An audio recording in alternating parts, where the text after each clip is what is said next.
Welcome back to the Stockwell Eldridge Show. I'm Jason Stockwell with Remax Results. Dawn Eldridge is out in Florida with her family.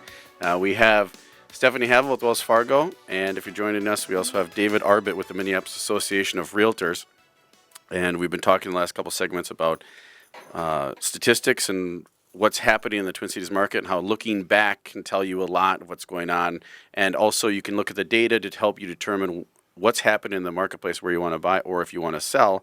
And the last thing we were on was the market's on fire. So thanks, Josh, for playing that song, She Sets the City on Fire. Because the market's on fire. It is because the buyers are there, but we got to find a way to light a fire under the sellers and get them to put their houses up for sale because they will sell. The demand is there.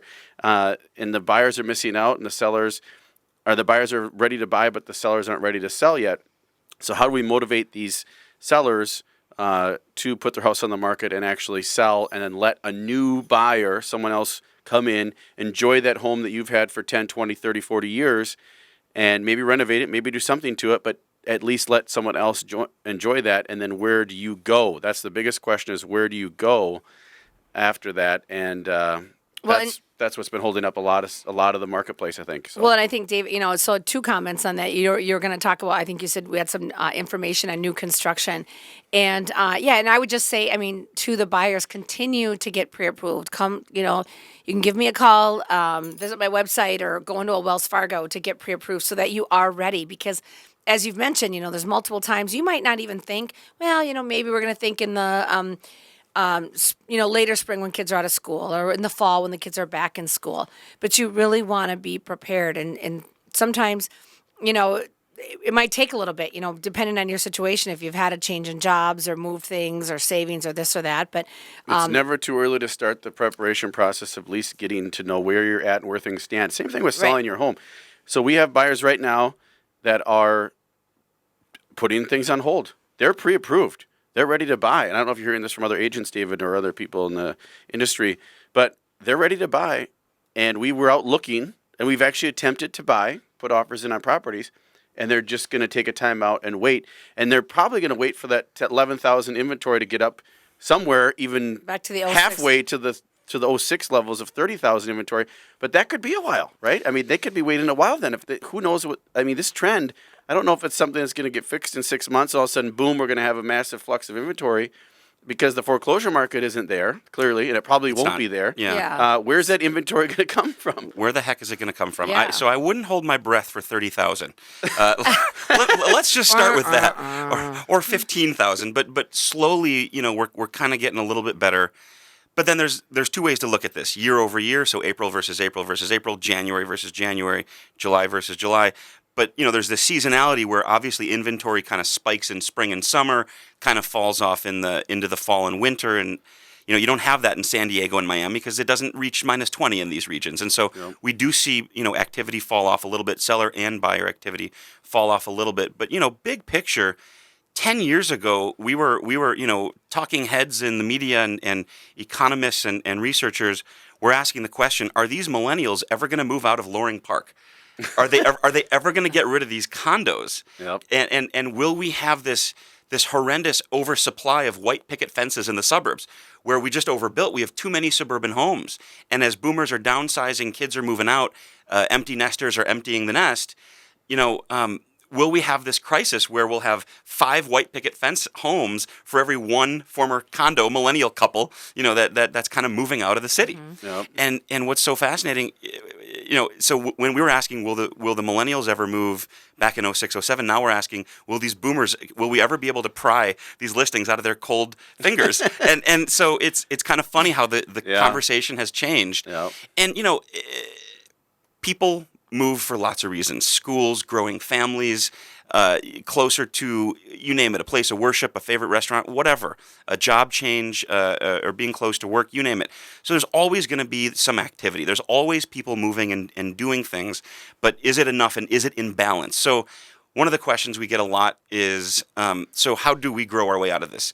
Is new construction the only answer? And we were talking off the air and before the show, all the building permit data, I shouldn't say all, most of the activity, most of the permits that are being issued are in the Blaines and Lakevilles and maybe Woodbury's and maybe St. Bonnie and Otsego and St. Michael and maybe Minnetrista and some of those communities. Dayton and Corcoran we see too. Yep.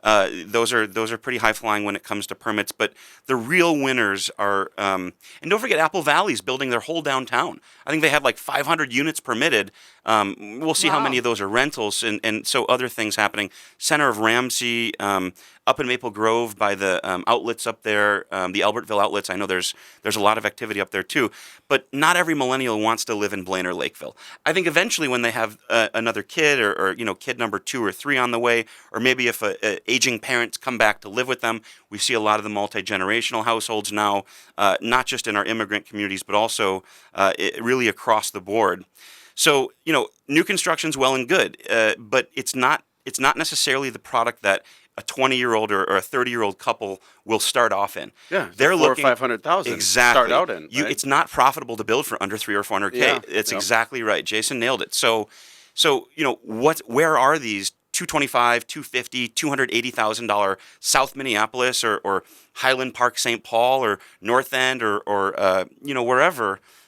West 7th area, wherever, where are these kind of starter homes? They're going away. There just aren't enough. So as we see new construction sort of on the fringe, second, third ring suburbs, the inner rings, Edina, St. Louis Park, Richfield, just too built up. There's just no lots and land available, even though people want to be closer in. There's a handful of them, but not near enough for the It's demand. just not nearly enough. So Edina, we see some teardowns, right? We see someone buying a $400,000 home, tearing it down and building $3 million.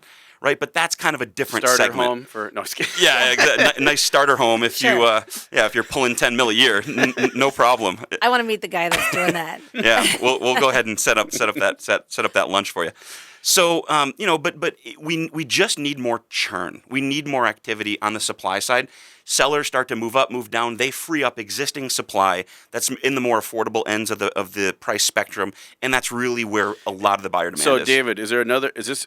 If you remember when there was tax credits in the recession, I remember there was a guy who worked for the association, Glenn Dorfman, I believe he was a lobbyist for the Realtor Association, and he always said that when you put a policy in place or you do something, whether it's low rates or you do a subsidy or a tax credit or things like that, all your data from that time period shows great numbers, but you're just borrowing from the future. So when we have these low rates and we have these people that are sitting in their homes right now locked in at 3% or less on their mortgage, they're not motivated to move. Even if they could make 20, 50, 40, or 80 grand or 100 grand on their home, they're not motivated to move because they're in a great rate. Even though rates are still really great, we maybe borrowed from the future on that, maybe with the rate situation. I mean, do you have any information on that stuff? You ever hear about that type of theory? I'm going to misquote this. I'm going to really butcher it, but I'll do my best. I'm not a physicist, so forgive me. Was it Newton or Einstein? Matter or energy cannot be created or destroyed.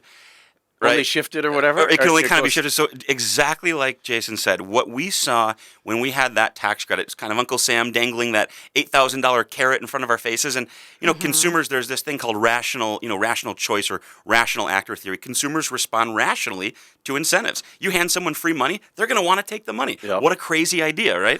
So what a radical idea.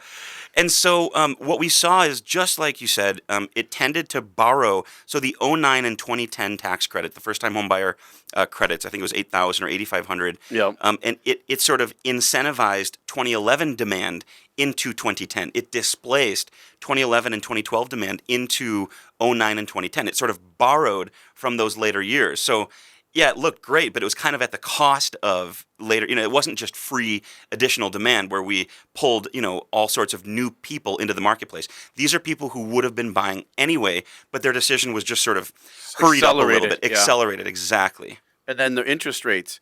So their interest rates are historically low still. That card, how long can we have that card being used? The low rates. You know what I'm saying? When the Fed meets, everybody analyzes Chair Janet Yellen's words, and we parse her every breath. Yeah. Was that a hard breath or a soft breath? Is that a comma or a colon? Right. Now, when she blinked, was that like a hard blink, or was it just kind of a regular Well, blink? and don't you? What we always hear at Wells Fargo as well is we've already planned for it. I mean, we have Absolutely. our economists. Everybody already has a pulse on what's happening, what's going on. So it's not this, oh my God, the Fed raised the funds rate. there go Exactly. rates. We've already built in for It's it. And expected. oftentimes, It's priced in. right, It's exactly. expected and it's priced in. So, we hear, will the Fed meet again? They've already done a little bit of a move on their target federal funds rate this year. And that's when we saw some, we have seen some movement. Here's the thing to keep in mind, and I think especially some of my millennial friends need to get this through their heads. Anything better than 8% on a 30-year is historically good. Historically right. Well, good. that's why I said So anything, 4%, even if your rate starts historically attractive. below 5% is great. Exactly. So, yeah, good stuff, David. Thanks for sharing. When we come back on the last segment, off-market inventory and properties are selling off the market. Do they make it into the statistical data? We want to talk about that when we get back with David. I'm Jason Stockwell with RE/MAX Results. Stephanie Havel, Wells Fargo Home Mortgage. Stay tuned, folks. Thanks for listening.